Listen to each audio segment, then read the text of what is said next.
Hello పిల్లలు, ఎలా ఉన్నారు? Welcome to the sparrow TV. Sparrow TV చూస్తున్న ప్రేక్షకులందరికీ చాలా చాలా థ్యాంక్స్.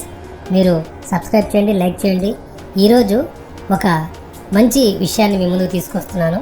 పురాణాల్లో ఒక మంచి పాత్ర, ఆ పాత్రకు సంబంధించినటువంటి ఇంపార్టెన్స్ ఏంటో అవన్నీ తెలుసుకోవాలనుకుంటున్నాం కదా. ఆ క్యారెక్టర్ ఎవరు అనుకుంటున్నారు? రామాయణంలో కుంభకర్ణుడు. కుంభకర్ణుడు అంటే ఓహో ఇంత పెద్ద బొజ్జేసుకొని చాలా తినేస్తాడు అనుకుంటుంటాం కదా. మరి ఆయన గురించి చాలా గొప్ప గొప్ప విషయాలన్నీ ఉన్నాయి. ఆ విషయాలు తెలుసుకోవాలని మీకు ఉత్సాహంగా ఉంది కదా. సో మీరు నేను కలిసి అలా విందాం. ఇదిగో చూడండి.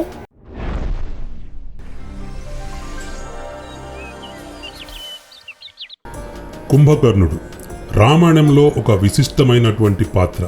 దీనికి ఒక విశేషం కూడా ఉంది. ఆయన లంకాధిపతి రావణుడికి సహోదరుడు. కుంభకర్ణుడు శక్తివంతుడైనటువంటి రాక్షసుడు. కానీ అతని జీవన విధానం ప్రత్యేకతతో ప్రసిద్ధి చెందినది. ఆయనకు సంబంధించినటువంటి ఒక విచిత్రమైన విషయం ఏమిటంటే ఆయన 6 నెలలు నిద్రపోతాడు, ఆ తర్వాత మేల్కొంటాడు. అసలు కుంభకర్ణుడు ఎవరు, ఎందుకు అలా జరుగుతుంది, ఈ విషయాలు మనం తెలుసుకుందామా? కుంభకర్ణుడు ఎవరు అంటే ఆయన విశేషమైన పొడవు, విచిత్రమైనటువంటి భీకరమైనటువంటి రూపం. యుద్ధంలో అతను అద్భుతమైనటువంటి ప్రతిభను చూపిస్తాడు.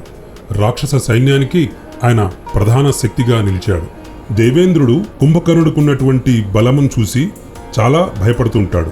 బ్రహ్మదేవుని వలన కుంభకర్ణునికి ఒక వరం లభించింది. అది ఇంద్రాసనం కోరుకోవాల్సింది పోయి నిద్రాసనం కోరుకుంటాడు. అప్పటి నుంచి 6 నెలలు గాఢ నిద్రలోకి వెళ్ళిపోతుంటాడు కుంభకర్ణుడు. 6 నెలల తర్వాత లేచి ఒక్కసారిగా ఆ సరిపడా ఆహారాన్ని భుజించి మళ్ళీ కుంభకర్ణుడు 6 నెలల పాటు నిద్రావస్థలోకి వెళ్ళిపోతాడు.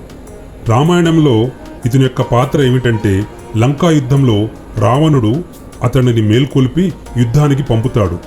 మేల్కొన్న కుంభకర్ణుడు శ్రీరామచంద్రుని ఎదిరించి బలంగా యుద్ధం చేస్తాడు. చివరికి రామబాణాలతో ఆయన వీరమరణం పొందాడు. ఈ విధంగా కుంభకర్ణుడు 6 నెలల పాటు నిద్రపోవడానికి ఒక కథగా దేవతలు, యుక్తులు, బ్రహ్మవరం మూలంగా జరిగిందని రామాయణం తెలియజేస్తోంది.